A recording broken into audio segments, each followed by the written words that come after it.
What's up guys, Joe here, welcome back to my channel, and today we're back with more PCM21 gameplay, and today we are focusing all on Echelons and the new Echelon system specifically. You can see in game we now have these zones that are particularly exposed to winds. They appear on the stage profiles, very different to previous games, and I'm going to really try and have a go at a couple races that feature these windy sections and try and give my review on how they work right now and maybe how they can be improved as well. So firstly, Webcam is a classic, a big classic in Belgium, and now we have massive sections like real life of this race that are exposed to the wind. It's not the only classic. For example, Brugge is another race that has sections really exposed to the wind, and I found these races beforehand on the old PCM a little dull, particularly compared to how they sometimes are raced in real life. So let's see how Webcam goes here. So I have taken the real life winner of the race, Wout van Aert, from this season, and I'm going to start by just letting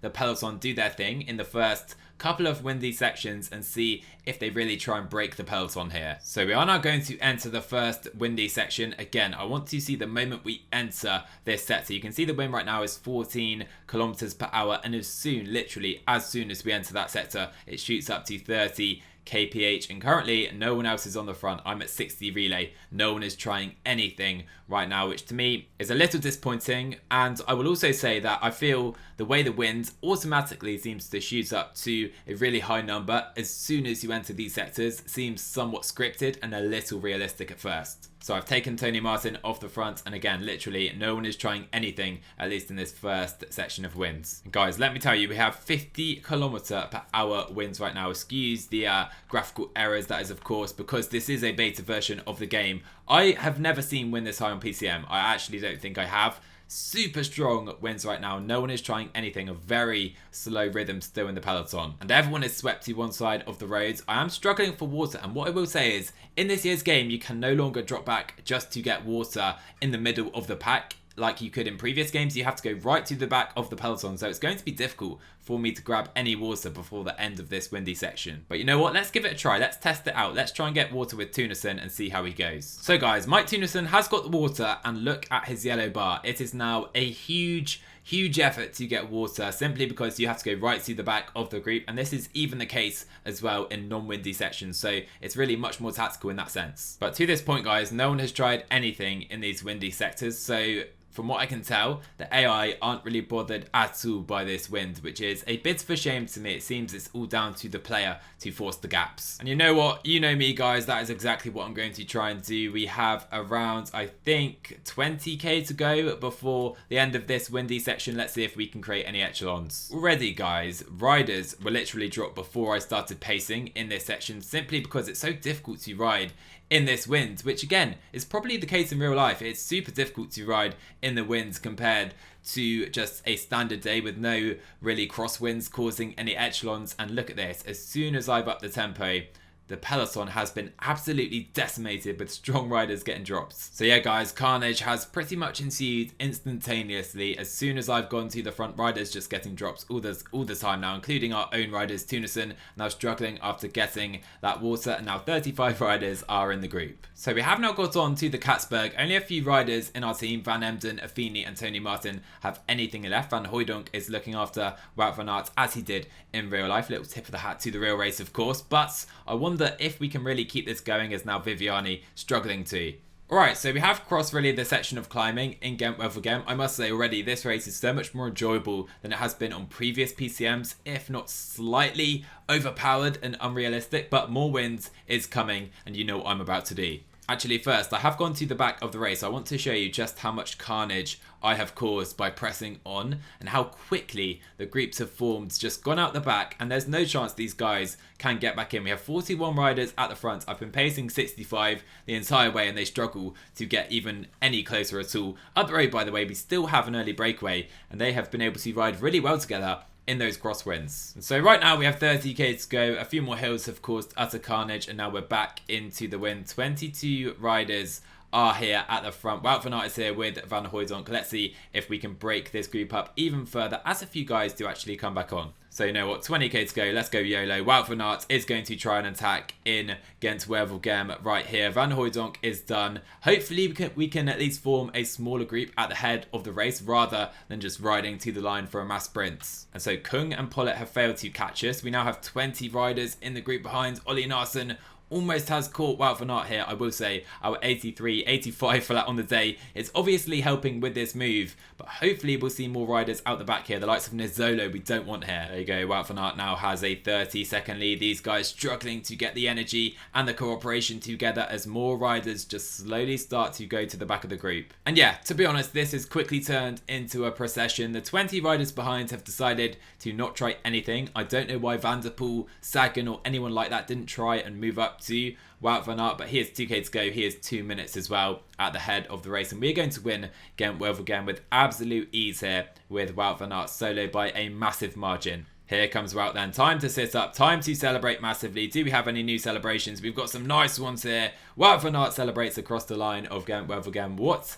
a victory. Behind though, we do have a few extra splits and it will be Van der Poel sprinting to second place. Okay, that was pretty fun, I must say, but let's try a windy stage as part of a bigger stage race. To do that, I am going to go to the 2021 Tour de France. We do have this stage 6 from Tour du Châteauroux, and you can see 50-kilometer section right here of a massive zone exposed to wind. And what I want to see here is how they react with their leaders, their mountain guys, Roglic, Pogacar, their leaders for the entire Tour de France. How well those guys do on this stage. And just to explain briefly, I'm going to simulate the first 5 stages and keep all the stages in, so they should be riding for a 21 stage Tour de France and protect those leaders over the full duration of that race, hopefully. And so just like that, we are 5 stages into the Tour de France, and quickly taking a look at the GC, Alaphilippe is in yellow. I am controlling our KS Amsic. We have Quintana doing pretty well. And yeah, the main goal of this is to see how the teams react to their leaders. Are they going to look after the likes of Alaphilippe, Pogacar, Roglic over the flat riders who could win the stage potentially? Okay, so again we enter the windy zone and quickly the wind pumps from 20 to 44 kilometers per hour. Now I chose Arkea because they're not the best team on the flat sections. I'm going to sit in and just see what the AI do here. So we have Lotto and AG2R currently on the front, not really GC teams, and already we are seeing plenty of riders getting dropped in Echelons. So I haven't done any pacing again. I think Lotto and AG2R have been the only teams on the front, and we have 84 riders now in the peloton. Everyone else has been dropped due to the Echelons, and we have the likes of Brian Kokar out the back. I don't think we have any big GC contenders dropped though, which is quite important for me. Now 20k to go, we're still going in this set, so we are down to 30 riders in this front group. Still Nairo Man is clinging on. I'm trying to fight just to stay in this group, and so many riders are getting dropped. Now the likes of Miguel and Angel Lopez, big GC guys, are dropped. So I've done no pacing still. 26 riders are here. Wout van Aert, Gegenhardt, Sepkus, Richie Portes, Julian, Alaphilippe, Alex Vlasov, Thibaut Pinot. Now we are seeing big GC riders getting dropped. I think though Pogacar is still in the front group somewhere. And yes, he is. Pogacar looking very good in the front group. 10k to go, and we are about to exit this sector. So we will enter the finish line with 22 riders at the front group. And key for me is that I have done nothing. I have tried to stay in the group with Quintana. Haven't done any tempoing at all, and the group is absolutely decimated right here. So let's sprint for the line with Nairo Man. Try and somehow win this stage. Obviously, that is going to go to Sagan, Nizzolo, or Caleb Ewan. And I think it will be Peter Sagan winning in Châteauroux. What a day though for Nairo Man, gaining time on pretty much all his GC contenders, bar the likes of Thomas and Pogacar. Everyone else has been caught behind somewhere. So I'll take a very quick scroll through and you can see Gegenhardt, Hershey, Kuss, Pinot dropped, no surprise there. Obviously, Miguel Angel Lopez was dropped quite substantially. Vlasov, I know, Bookman as well. So we have seen plenty of big GC contenders that have been dropped today. What I will say though is it was quite clear that a lot of teams were trying to look after those guys, but the crosswinds were so severe that they simply couldn't stay at the front of the race, and it was really, really difficult. You needed a good race day and some luck as well to stay at the front. And for me, is that an accurate representation of real life crosswinds? I'd say to some degree, yes, it is. So am I a fan of this edition? Yes, for sure I am. It makes the game a lot more fun on these flatter stages, particularly I think in the classics like Ghent-Wevelgem. That was such a fun race for me, blowing the race up on those windy sections. But I will say, I do think this still needs some tweaking. I think it is slightly easy as well if you're the player to get to the front, stay at the front and drop the opposition AI riders in particular. I'm not sure how this will work in multiplayer, but for me it seems relatively easy to form a group of 20 or 30 riders pretty quickly as well at the front of the race. Another issue for me, particularly in the classics, is that no one was trying to do anything in that windy sector. I wonder if they would have done if I'd left it to later in the race, but no one tried anything apart from me, and I wonder how the race would have gone. I doubt it would have been so exciting had I not pushed on with Jumbo Visma in Gent-Wevelgem. So am I a fan of this feature? Yes, I am. Definitely a great addition to the game, but some tweaks are still required, I think, to make it perfectly, and it's just an act of balancing, and I think it's going to be a great addition long term to the game for sure. So really happy to see this as part of PCM21. But guys, if you enjoyed today's Echelons video, make sure you smash that like button. I hope you did enjoy. Plenty more PCM21 content coming to the channel. Drop a sub as well if you're new, and I will see you guys in the next one.